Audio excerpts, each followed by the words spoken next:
Hi. Out here on the picket line. Michael Jagger lost his mind. Here we go again. Here we go again. Same old stuff again. Out here on the picket line. Out here on the picket line. Kim Francis lost her mind. Kim Francis lost her mind. All right, so why are we here today? We're here today to send a clear message to C&E that we're fed up with not having our voices be heard as the bedside nurses and workers of this hospital. We have major patient safety concern issues, and that has a lot to do with unsafe staffing levels that are not being addressed. Although we do work the chain of command, our concerns are falling on deaf ears. We have a lot of infrastructure problems in the hospital that haven't been addressed over the years. Recently, our brand new labor and delivery suites flooded with sewage, and we're dealing with that. We also had a horrendous Epic rollout, so we're having major issues with our staff being up to date on some of the Epic training. And in return, some of these staff aren't up to date, and they're attempting to discipline them even though they didn't provide proper training to the employees to be able to successfully do their jobs. Can you tell me what Epic is? Epic is a computer system that we use to document. Okay.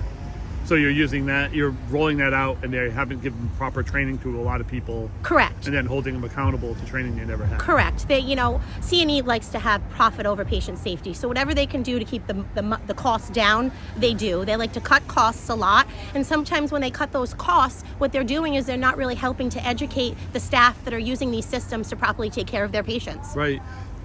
The flooding in the maternities, what was that about? Could you explain that more? Yeah, so we had noticed a couple of weeks before that there was some water coming through near our main charge desk area near the secretaries. Mm-hmm. A couple of weeks went on, they cleaned it up, a couple of weeks went on, and then sewer started coming up through the toilets and through the walls and different piping units that we had, and flooded a huge section of our labor and delivery unit, brand new labor and delivery unit, right, with sewage. Right. Yes. That sounds like a good cost-cutting measure. Yes, and since then, the water's gone and the sewage is gone, but have you really looked into the walls to make sure that there's no excess water that could turn into mold? We have a huge problem here with water damage and right, the roof not being repaired for years, and water coming from the 6th floor. If we're having a leak down in the basement, it must have came from the top to the bottom. So those walls inside and that air quality is a major concern of a lot of the staff that work at this hospital. And all right, and what other, you have said you had short staffing issues. That's been going on here for a long time. Yeah, we have actually short staffing level issues because they can't retain.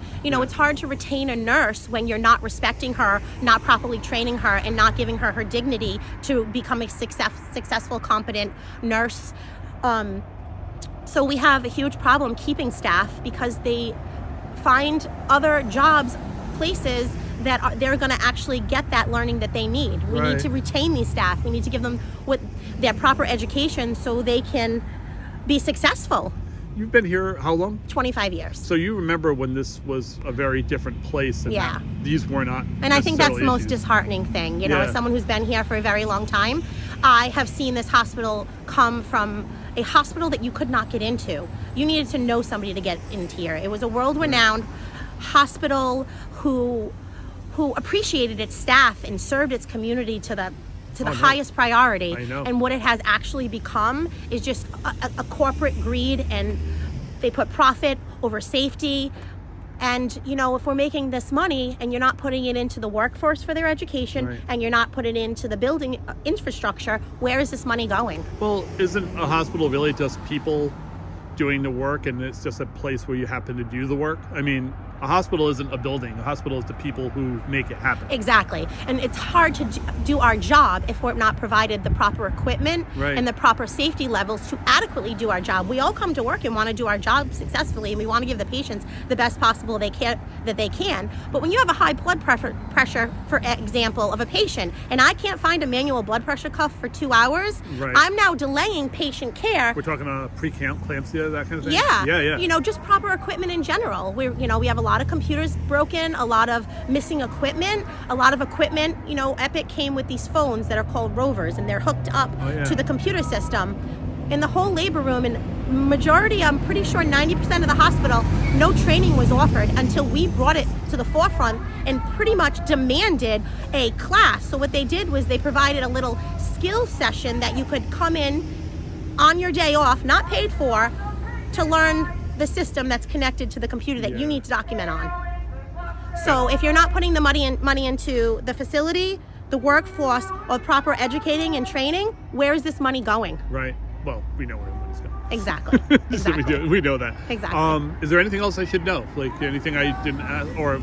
Yeah, we're having a hard time with management administration currently working the chain of command. Right. You know, a chain of command is something that you have as a nurse when you feel unsafe with something. You could escalate it to your charge nurse, your supervisor, people on call. You know, they're very gray when it comes to their chain of command. But the first thing they say to the nurse when something goes wrong is, did you work the chain of command? Right. But they're not actually responding to the chain of command complaints, which is resulting in a significant amount of unresolved grievances and arbitrations. Sure, so they're just records. using it as a thing to hide behind. They're not actually themselves working the chain of command. Exactly. Yeah, that's common. And every time we go to these meetings and we ask for the manager to be present so they can speak on behalf of the grievance that they caused by not following our contract, they don't show up, or they give them excuses why they can't come. And so these grievances that should be resolved in a very timely fashion have gone on for months now, and it's not fair, and it's resulting in a lot of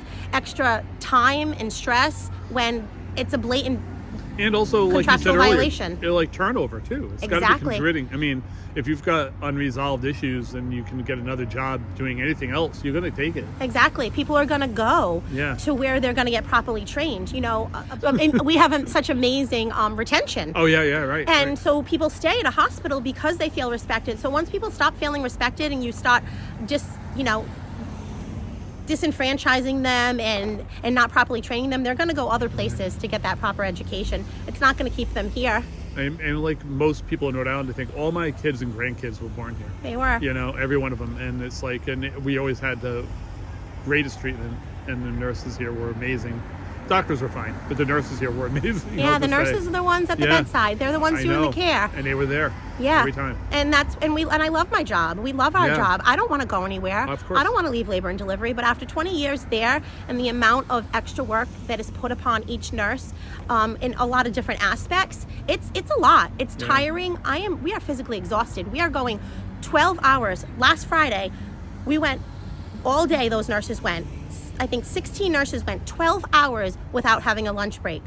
One of those nurses was actually currently pumping to breastfeed her child and didn't even have anyone to break her so she could get her legally binding pumping break, which is just a sin. This is a mother who just had a baby working for a maternity hospital who can't have a break to go eat something and to pump to feed her child at home. I agree. That's really sad. I agree. Sin is the right word there. Yeah. That's ridiculous. Yeah. Thank you very much. Very welcome. Really, anything you need, you know to call me. Awesome. Thank you so much. Providence is a union town. Providence is a union town. Shannon can't keep the union down. We are union through and through.